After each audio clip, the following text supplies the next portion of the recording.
My name's Evan, and I've always been the disappointment of the family. Or so my older brother, Lucas, liked to remind me. Lucas was everything our parents bragged about. Perfect grades, athletic, charming. The golden child with a jawline that could sell toothpaste. And me. I was the kid who barely scraped through college, switched majors 3 times, and ended up working part-time at an auto shop while trying to build a side business, fixing old motorcycles. To my parents, I was still finding my direction. To Lucas, I was proof that not everyone in the family got the brains. He'd say things like, "Hey Mom, did you see Evan's car? Guess the shop gives employees discounts on junk." Always followed by laughter, always at my expense. But here's the thing. I never fought back because deep down, I believed him. I'd failed at too many things. I'd dropped out of business school. I'd been dumped because I lacked ambition. I was tired. Tired of being the joke. Part 2. The invitation when Lucas announced he was getting married to Sophie, his longtime girlfriend. The whole family went into chaos mode wedding prep. Everyone had a role. Mom handled flowers. Dad financed the venue. Lucas, of course, oversaw everything because control was his oxygen. And me, I was invited, but not included. No groomsman role, no speech. Just a polite, "Of course you can come, Evan. Your family, after all." I told myself it didn't matter. I'd show up, smile, and leave early. But part of me still wanted to make him proud.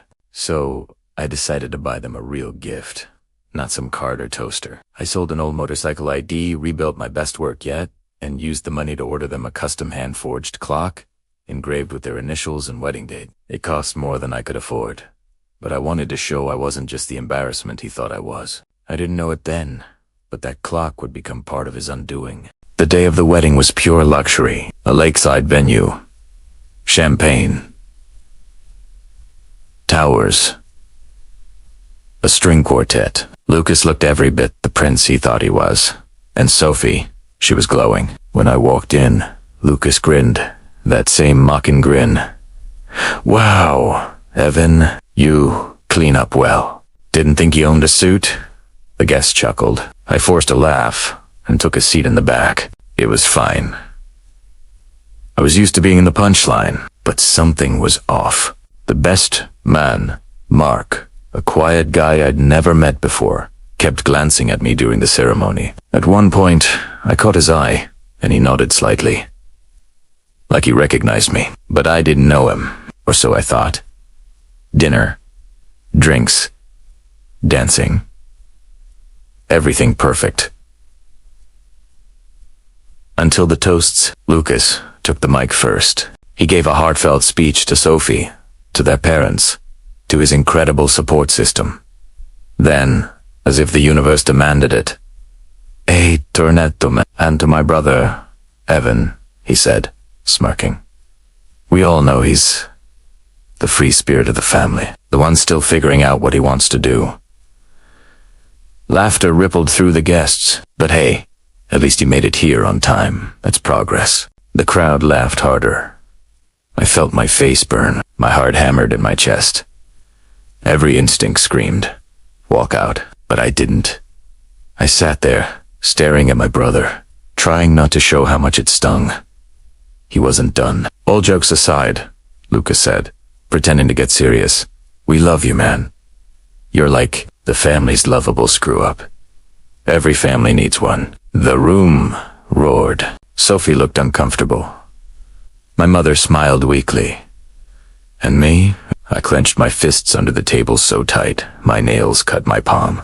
Finally, Lucas passed the mic to his best man, Mark. Mark stood, adjusted his tie, and said with a calm smile, "Thank you, Lucas. That was illuminating." Laughter from the guests. For those who don't know me, I'm Mark Lucas's best man, and, funny enough, someone who owes a big part of his success to Evan. You could have heard a pin drop.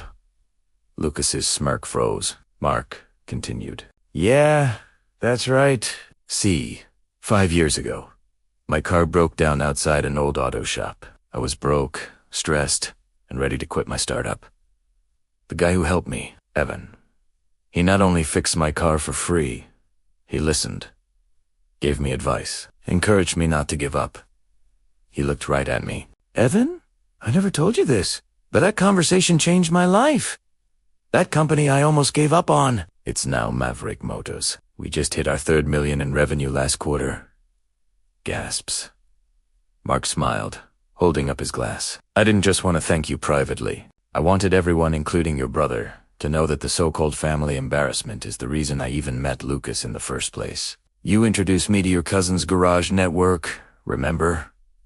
That's how I met him. So, really, this whole wedding wouldn't have happened without you. Every face turned to me. Sophie's eyes widened. Lucas went pale. Mark wasn't done. And that beautiful clock on the gift table. Evan built Italiano handmade, with the same care he shows to everyone he meets. A long silence. Then applause. Real, thunderous applause. Part 6. The aftermath. Lucas tried to laugh it off. Well, I guess I owe my little brother a drink. But his voice cracked. His charm faltered. Guess whispered. Some shook my hand. Others avoided Lucas entirely. Even our parents seemed unsure what to say. Later that night, Sophie approached me quietly. I'm so sorry about what he said earlier, she whispered. He has insecurities he hides with humor. I nodded. I didn't need to say anything. Lucas came over eventually, drunk and red-faced.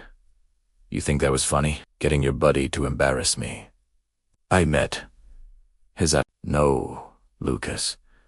That was your doing. You handed him the mic. He didn't have a comeback. He just turned and walked away. For once, speechless. Part 7. Reflection. I drove home that night with the windows down and the clock-s leftover metal shavings still under my nails. I didn't feel vengeful. I didn't even feel proud. Just free. For the first time in years, I realized it wasn't the family embarrassment. I was just the one who stopped needing their approval. And as for Lucas, let's just say word got around fast. We started losing clients from mutual friends who'd seen how he treated me. People saw the real him, without the spotlight. That was the real revenge. Not public humiliation. Just truth.